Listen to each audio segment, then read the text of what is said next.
Right now মার্কেটের সবচাইতে best প্রাইসের সবচাইতে সেরা স্মার্টফোন বোধহয় এটাই হতে যাচ্ছে iQoo Z9 Turbo। এই স্মার্টফোনটা ভাই মানে সব দিক থেকে একটা ব্যালেন্স প্যাকেজ। নট অনলি আমার কথা, এটা আপনি যদি নিজে ইউজ করে থাকেন অথবা আরও অনেক রিভিউ দেখেন তাহলে খুব সহজেই জানতে পারবেন যে এই ডিভাইসটা যা অফার করছে টোটালি ভ্যালু ফর মানি একটা ডিভাইস। শুরুতেই এত বড় একটা স্পয়লার আপনাদেরকে দিয়ে দিলাম, বা বলতে পারেন একটা স্টেটমেন্টই, মানে এগুলো শুনেই আপনি আবার কিনে ফেলাইন না। কিছু জায়গায় ডেফিনেটলি কমতি আছে, কোনো কিছুই সম্পূর্ণ ভালো এরকম এক্সিস্ট করে না, আর এটা মাত্র একটা ফোন।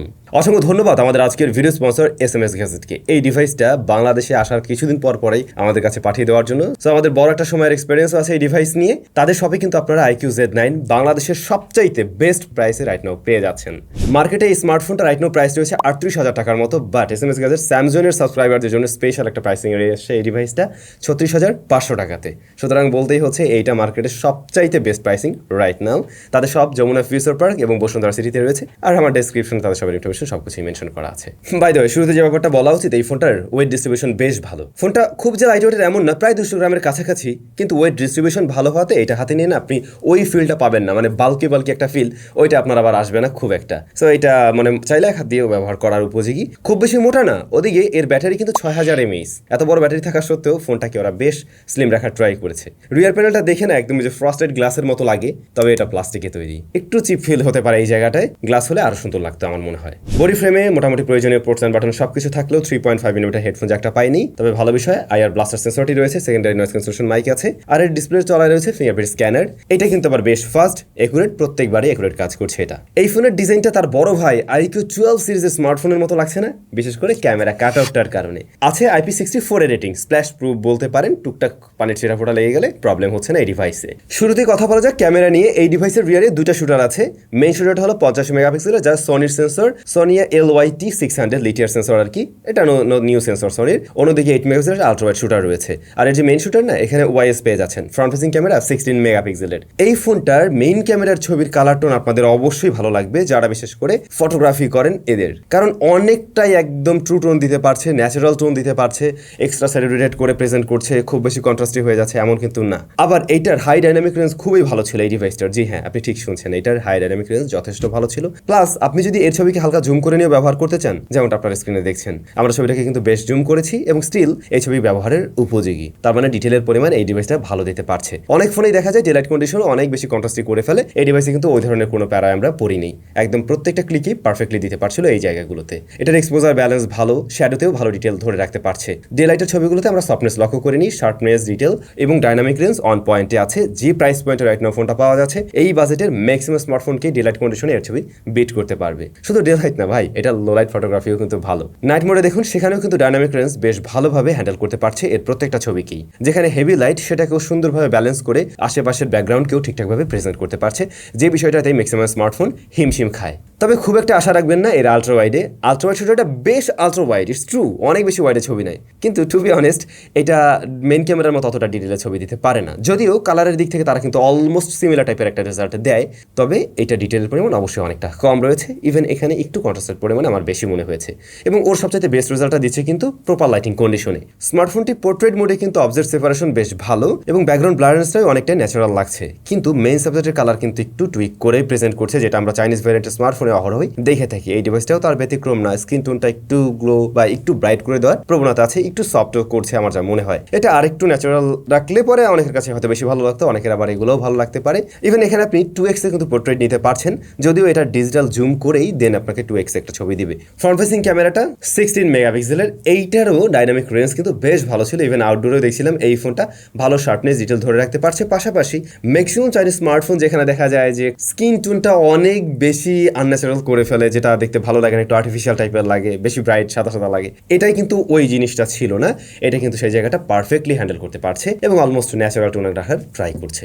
তবে অ্যাজ ইউজুয়াল ম্যাক্সিমাম স্মার্টফোনের মতোই লো লাইটে এটার ছবি কিন্তু একটু সফট লেগেছে আমার কাছে, মানে ফ্রন্ট ফেসিং ক্যামেরার আর কি। বাট ফ্রন্ট ফেসিং ক্যামেরার আবার পোর্ট্রেট মোড ভালো ছিল এই ডিভাইসটারও। এটার মেইন ক্যামেরায় ভিডিও রেকর্ড করতে পারবেন সর্বোচ্চ 4K 60 fps এ। 4K 60 fps এর ভিডিওগুলো বেশ স্মুথ লাগে, ভালোই লাগে, ডিটেলের পরিমাণে অন পয়েন্টে আছে, এক্সপোজার ব্যালেন্স করতে গিয়েও খুব বেশি টাইম নিচ্ছে না। কিন্তু এটার যে ওয়াইএস ইআইএস যাই আছে না এখানে, এইটা খুব একটা ভালো খেলা দেখাতে পারেনি।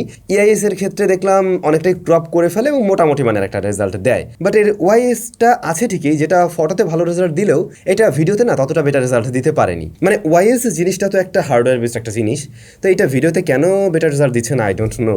এটার থেকে আমার একটু হাই এক্সপেকটেশন ছিল। যাই হোক, সবকিছু মিলে এই ডিভাইসটাও আপনি ক্যামেরার জন্য চয়েস করতে পারেন, আই মিন মেন ক্যামেরাটাকে চয়েস লিস্টে রাখতেই পারেন। এবার আসছে এই স্মার্টফোনের সবচাইতে আকর্ষণীয় জায়গা এবং স্ট্রং পয়েন্ট, এটার পারফরমেন্স সেকশন। 36,500 টাকার এই ডিভাইস আপনারা পেয়ে যাচ্ছেন কোয়ালকম স্ন্যাপড্রাগন 8s Gen 3 এর মতো এসওসি, যা 4nm এর একটি প্রসেসর আপনারা জানেন। স্মার্টফোনটি রান করছে Exynos 4 বেসড অন অ্যান্ড্রয়েড 14, আর এর স্টোরেজ টাইপ UFS 4.0। তার মানে বুঝতে পারছেন এটা বেস্ট লেভেলের ফাস্ট, এবং আমরা টেস্ট করেও দেখছিলাম যেমনটা আপনার স্ক্রিনে দেখছেন। অন্যদিকে এর প্রসেসরের স্কোরও কিন্তু বেশ ভালো এসছে। ফোনটা পাওয়া যায় দুইটা র্যাম ভ্যারিয়েন্টে, 12 এবং 16, 256 এবং 512GB স্টোরেজে।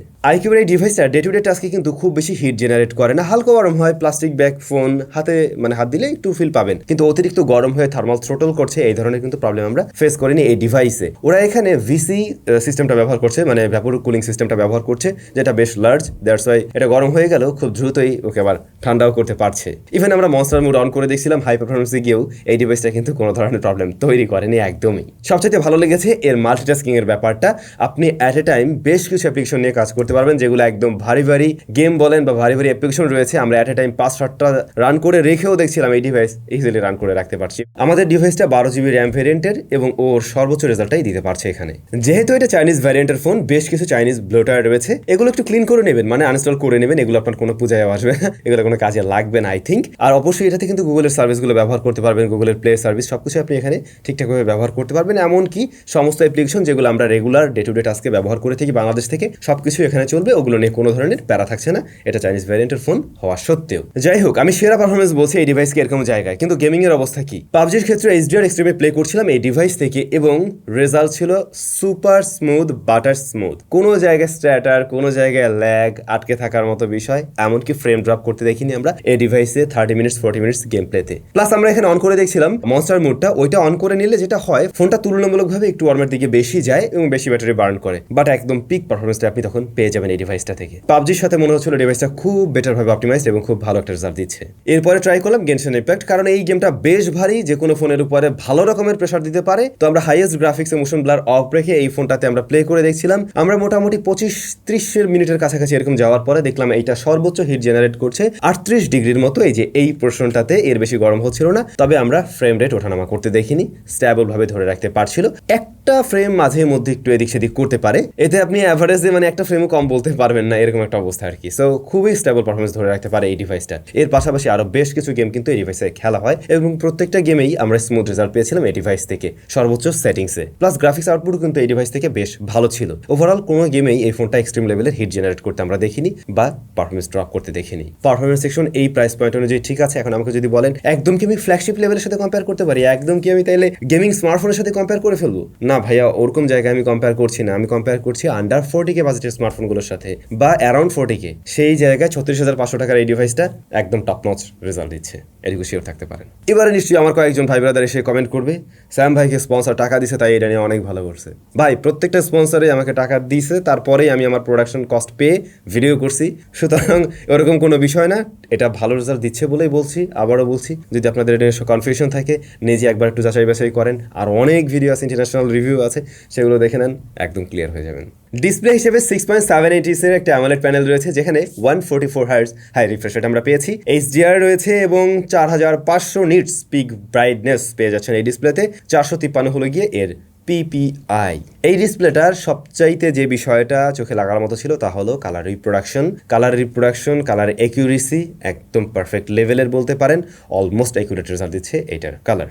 আর এই ডিসপ্লেটা সিমেট্রিক্যাল, প্রায় সিমেট্রিক্যাল, লোয়ার চিনটা একটু মোটা, এইটা আর একটু ন্যারো করে দিলেই তো একদম জোস হয়ে যেত, হালকা হয়তো আপনি দেখে অতটা ধরাও যায় না আর কি। আর এটাতে পেন্সিল কাট আউট রয়েছে, এটা একেবারে ছোট্ট যে এমন না, আবার বড়ও না, কিন্তু এটা ডিসপ্লেটা টাচ রেসপন্স অবশ্যই ভালো এবং কোনো ধরনের টিন্ট আমরা পাইনি এই ডিসপ্লে থেকে, ঠিকঠাক রেজাল্ট দিয়েছে এই সমস্ত জায়গাগুলো। তবে 144 হার্টজ হাই রিফ্রেশ রেট সব জায়গায় কিন্তু পারফেক্টলি আসছিল না, বেশ কিছু অ্যাপের ক্ষেত্রে আমরা দেখছিলাম এটা প্রপারলি পুশ করতে পারছিল না, কোনোটা 120-তে লক হয়, কোনোটা 90-তে, কিছু অ্যাপের ক্ষেত্রে আমরা কিন্তু 60-তেও পেয়েছি, যেমন ইউটিউবের ক্ষেত্রে 60-তে লক হচ্ছিল। এখানে এটার প্রোটেকশনের ব্যাপারটা না আমি ঠিক ক্লিয়ার না, ডিসপ্লের প্রোটেকশন নিয়ে তেমন কিছু জানতে পারলাম না, আছে কিনা সেটা আমি শিওর না। আপনারা গ্লাস প্রোটেক্টর ব্যবহার করলে ডেফিনেটলি ভালো হবে। আর এটার ব্রাইটনেস আবার ভালো, মানে 4500 নিটস পিক ব্রাইটনেস, তার মানে ভালো হওয়ারই কথা। ইনডোরের জন্য তো পারফেক্ট, আউটডোরেও একেবারেই ঠিকঠাকভাবে দেখা যায়, ছবি তুলতে গিয়েও কোনো প্রবলেম হয়নি, ব্রাইটনেস পারফেক্ট আছে এই ডিভাইসের। আবার দেখুন এরকম প্রাইস পয়েন্টেও কিন্তু আমরা রেজলিউশন একটু বেশি দেখছি এই ডিভাইসের, রেগুলার ডিভাইসগুলোর চাইতে, মানে ফুল এইচডি চাইতে একটু এগিয়ে আছে। তো ওভারঅল এটা একটা ভালো ডিসপ্লের কাতারেও থাকে। মানে এই স্মার্টফোনটা এখন পর্যন্ত কোনো জায়গায় কিন্তু মানে আপনাকে ওইভাবে সার দেয়নি, কস্ট কাটিং করেনি। বলতে পারি এটা যে কস্ট কাটিং ওই যে আলট্রাওয়াইড শুটারটা আরেকটু বড়সড় একটু বেটার হইতে পারতো, বাট এর বাইরে কিন্তু এখন পর্যন্ত সবকিছু মোটামুটি ভালোই দেখছি। ডিসপ্লের পাশাপাশি এই ডিভাইসে আমরা 6000 mAh এর ব্যাটারি দেখছি এবং চার্জিং সিস্টেম হিসেবে রয়েছে 80 ওয়াটের চার্জার। এই জায়গাটা কি আপনি কিভাবে খারাপ বলতে পারেন?